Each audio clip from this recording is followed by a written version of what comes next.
going to attempt to repair these holes with material gathered from the seams.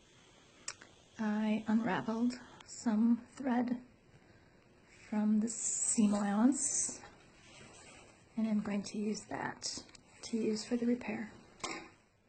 I'm using a very short needle since my thread is so short. You may need to use a needle threader to get the heft of this yarn through such a tiny eye. They make a lot of different types of these needle threaders. I like the old-fashioned kind the best. You just put that through the eye of the needle.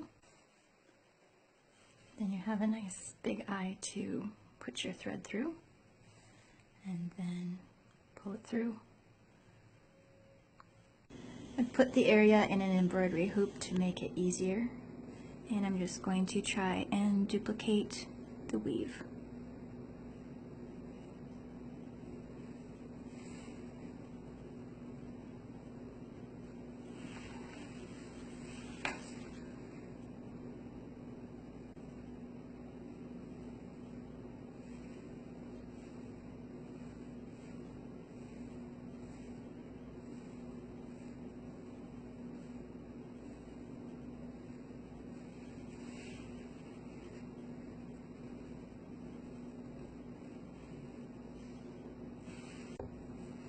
I think that's good enough that way. Now I'm going to go the opposite way.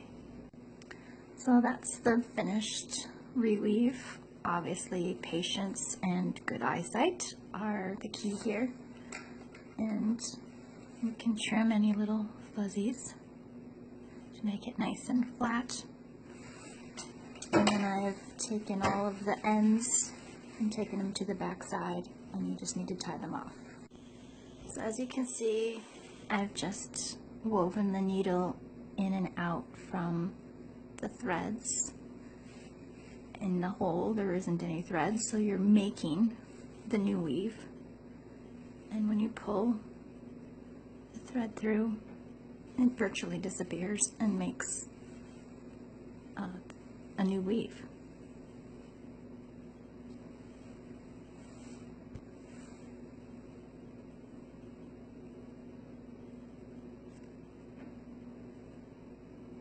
Just pick up any threads that there are, go in and out beyond the hole, and draw your thread through.